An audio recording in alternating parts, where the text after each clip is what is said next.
Young, vicious, and violent. That's the focus of tonight's angle. 15-year-old Natalie Rupnow, who went by Samantha, woke up yesterday, got dressed, and decided to shoot up her Madison, Wisconsin school, killing a teacher, another student, 2 others still in critical condition. Luigi Mangione, 26, suspected of an execution-style shooting of that United Healthcare CEO, Brian Thompson. And of course, almost every day, we hear of random, senseless beatings that seem to be all too common. When recorded for social media, they just take over. They go viral. Thug celebrities, oh yeah, they're all newly crowned. And they love it. There was a heinous attack by teens on a senior citizen in Baltimore earlier this year. Warning, this is graphic. A group of suspects captured on camera kicking and punching a 66-year-old. Baltimore police say the victim was robbed of his wallet and keys. An 18-year-old who befriended, then raped and murdered a 13-year-old girl in Oregon was just sentenced to life in prison. And right here in D.C., girls only 13 and 14 years old were convicted in the beating death of an elderly disabled man. They said in one report they were bored. Another teen who pled guilty to the lesser charge said, yeah, we were looking for someone to beat up. It was all caught on camera in a video one detective called absolutely horrific. Police said they appeared to be in a celebratory mood as they walked away. Yeah, 13-year-olds. And in New York City, teenagers are terrorizing the subways. A teenager was slashed, believed to be by another teen at the Court Square station. You're just kind of used to it. You just hear, as a New Yorker, you just hear all these crazy stories. And, this isn't anything new, honestly. I'm not surprised. We can't get used to it. It's not normal. Something has profoundly changed for America's youth. Teenagers, in those ages 18 to 34, they're really in trouble, and it's leading to horrific outcomes, from random cruel attacks on strangers, as we saw, to calculated, well-planned acts of murder. But what is it that's driving these seemingly like normal people and other Americans to such depraved acts? Is this more predictable carnage of fatherless homes, broken families? Yeah, maybe, but Mangione's family was intact. They were like, royalty in Baltimore.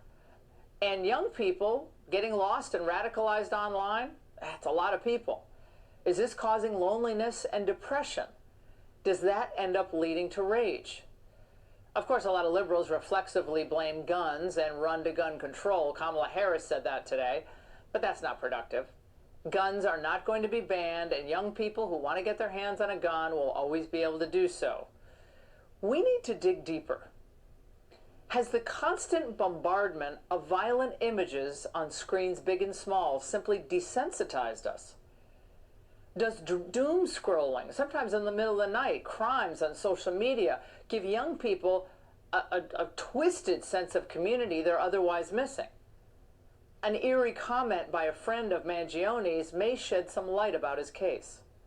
He was very concerned with things like online porn. Like, he believed that a lot of men were not going out and meeting women because they were addicted to porn.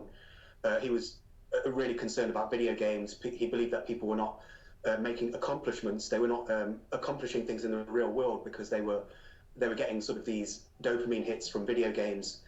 And he also believed social media addiction was a big problem that was taking people's agency away from them as well. He feared this was happening to him as well. He feared it was happening to him as well. A few weeks ago, we told you about how students in college are mainstreaming sexual choking practices, once only common in the porn industry. Sick, but it's true. Justifying violence for pleasure or validation or celebrity status. A new survey by Emerson is pretty disturbing. 41% of young people thought the United Healthcare CEO's assassination was either somewhat or completely acceptable. I mean, we just can't ignore any of this. This is insane. Of course, this followed Mangione look-alike contests. We saw those. Not-so-secret killer crushes and the explosion of sales of merch.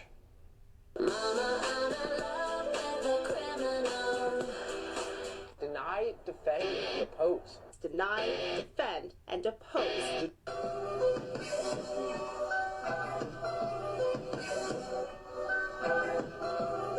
Well, the hero worship of the so-called Ivy League assassin is so twisted that President-elect Trump felt the need to weigh in. It's a terrible thing. I think it's really terrible that some people seem to admire him, like him. It's just an overall sickness as opposed to a specific sickness. It's hard to believe that that can even be thought of, but it seems that there's a certain appetite for him. I don't get it. There are a lot of factors at play here, both leading up to the acts of rage and other antisocial behavior, and then the celebration of that behavior by, again, a lot of young people. The Madison school shooter allegedly used the online gaming website called Discord, notorious for attracting criminals and glorifying shootings and mass killings. We're going to learn more about her and in the days ahead, but New York Mayor Eric Adams is connecting the dots on the violence coming from our youth. Our children are being radicalized. Our children are being radicalized to hate their America, to hate the country that put them where they are, and we better deal with the radicalization of our young people. I'll say. RFK Jr. has pointed to the drugging of our youth, as in prescription meds, as potentially a trigger for some people's violence.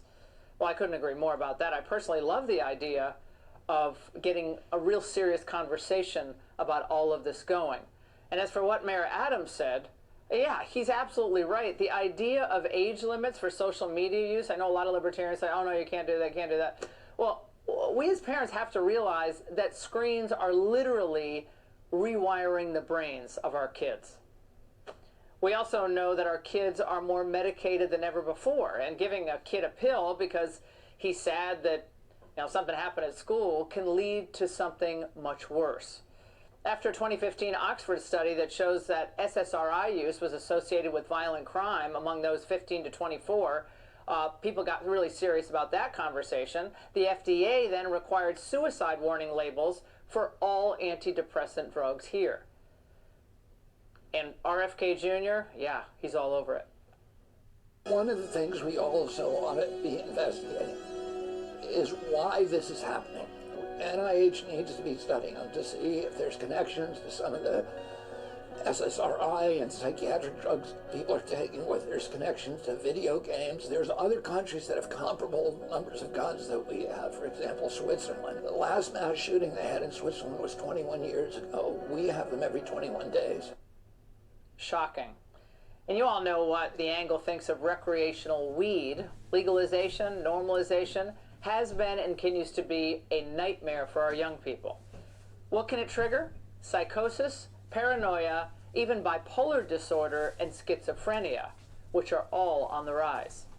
Even Elton John recently chimed in, calling legalization one of the greatest mistakes of all time.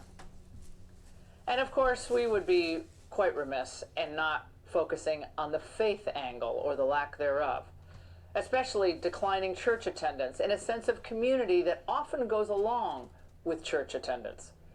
Well, we can thank the boomers for that. Their parents probably took them to church regularly, but at some point they got too lazy or jaded to keep it up.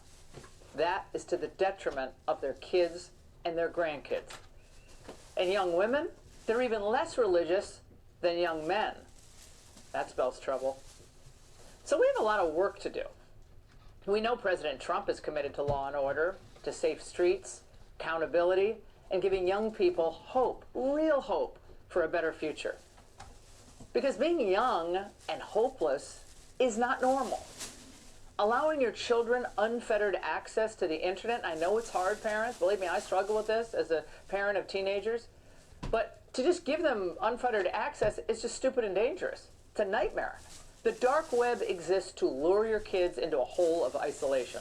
So don't help them. Business leaders, faith leaders, yeah, parents, and yes, elected officials, all have to be working together here. In the end, this is not about politics. This is about common sense. And that's the angle.